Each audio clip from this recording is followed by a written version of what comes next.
میرے سجن بڑے سیانے میرے سامنے گھڑی لگائی ہے انہوں نے. سمجھدار لوگ اس طرح کے کام کرتے ہیں نا جی.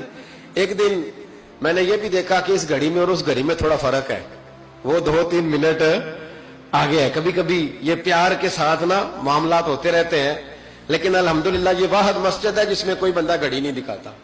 میرے خیال میں شاید یہ اور بھی ہوں گی, کوئی بندہ یہاں گھڑی نہیں دکھاتا الحمدللہ. بلکہ مجھ سے شکوہ ہی ہوتا ہے لوگوں کا کہ آپ جلدی چھٹی کر دیتے ہیں, تھوڑا زیادہ چلنا چاہیے. لیکن کچھ مضمون ایسے ہوتے ہیں میرا دل کرتا ہے لمبے چلے, آپ یقین کریں میرا دل کرتا ہے. ایسے لگ رہا ہوتا ہے جیسے میں اپنی بات کر رہا ہوں, ایسے لگ رہا ہوتا ہے جیسے یہ ایسی کہانی ہے جو دل کرتا ہے دور تک چلے, لیکن میں نہیں لمبا لے کے جاؤں گا. میں چیزوں کو سمجھتا ہوں, وقت میں رہوں گا. چھلک چھلک کے میرے سامنے روایتیں آ رہی ہیں, واقعات آ رہے ہیں, چیزیں آ رہی ہیں. ایک درویش کی بات کر کے سمیٹنے کی طرف چل. حضرت ابراہیم بن یزید نخعی رحمت اللہ تعالی علیہ, حجاج بن یوسف نے جب بڑے ظلم کیے نا, تو ایک شخص اٹھا حضرت ابراہیم بن یزید نخعی رحمت اللہ, جنہوں نے حجاج کے خلاف فتویٰ دیا کہ ظالم ہے, اور پھر تقریریں کی کہ ظالم ہے. لوگ سمجھتے ہیں کہ علماء کی تقریروں سے کیا ہوتا ہے, علماء کی تقریروں سے انقلاب آ جاتا ہے. آپ یقین کریں علماء کا قلم تلوار سے زیادہ کام کر دکھاتا ہے. فتویٰ بھی دیا, تقریریں بھی کی, اس قدر زیادہ ان کے فتوے کی نقلیں تیار کر کے بانٹی گئی کہ حجاج پریشان ہو گیا. سپاہیوں کہنے لگا گرفتار کر کے لاؤ ابراہیم بن یزید نخعی, جہاں ملے گرفتار کرو. سپاہی گرفتار کرنے گئے. علماء اور مشائخ سے جو لوگ پیار کرتے ہیں نا, وہ روح کی گہرائیوں سے پیار کرتے ہیں, جانے دیتے ہیں اپنے بزرگوں کے ناموں پر. لوگ ان کو اٹھا کے لے گئے, کہا بابا جی ہم حفاظت کریں گے. دور ان کو کہیں چھپا دیا. فتویٰ ان کا دھڑا دھڑ چل رہا ہے, اور بھی کوئی بات وہ کرتا تو آپ فتویٰ دیتے, وہ چھپ جاتا. وہ چھپ کے اپنی ڈیوٹی کر رہے ہیں, اور ایک کونے میں بیٹھے ہیں مورچے میں, پھر بھی ان کا جو نظام ہے وہ پورا عروج پہ ہے. حجاج کی کرسی کانپ رہی ہے.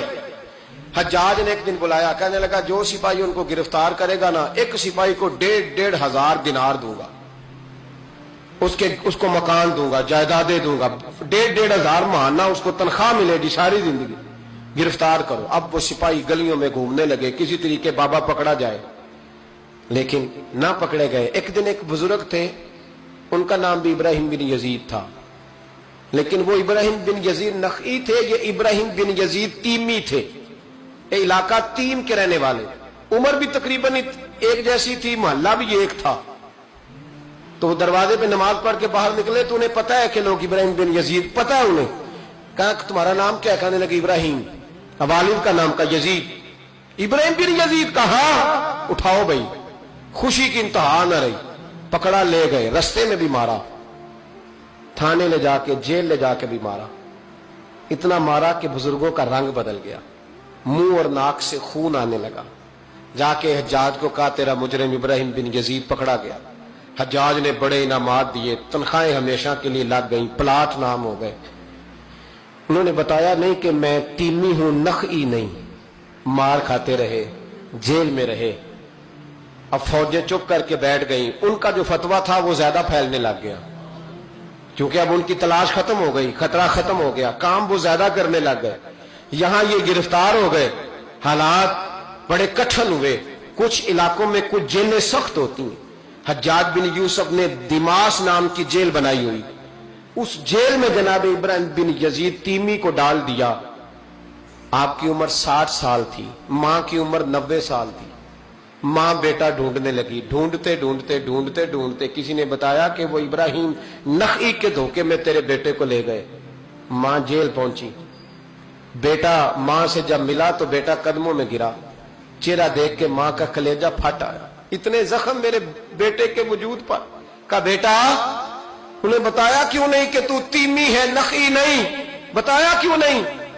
تو جناب ابراہیم تیمی نے ماں کے منہ پہ ہاتھ رکھا, اماں چپ کر جا, میں ایک جاہل آدمی ہوں, میرے وجود سے امت کا فائدہ کوئی نہیں, وہ رسول اللہ کے دین کا چمکتا ہوا چراغ ہے. اماں ان کی وجہ سے کتنے سینے روشن ہیں, کتنے دلوں میں ایمان کی تازگی ہے, کتنی آنکھوں میں رسول اللہ کی محبت کا نور ہے. اماں ابراہیم بن یزید نخعی کی وجہ سے ظالم کانپ رہے ہیں, ڈر رہے ہیں, اور مظلوم اٹھتے ہیں کہ ہمارا بھی کوئی ہے نام لینے والا. اماں نہ, میری وجہ سے اگر وہ بچ سکتے ہیں تو میں کئی جانے دینے کو تیار ہوں.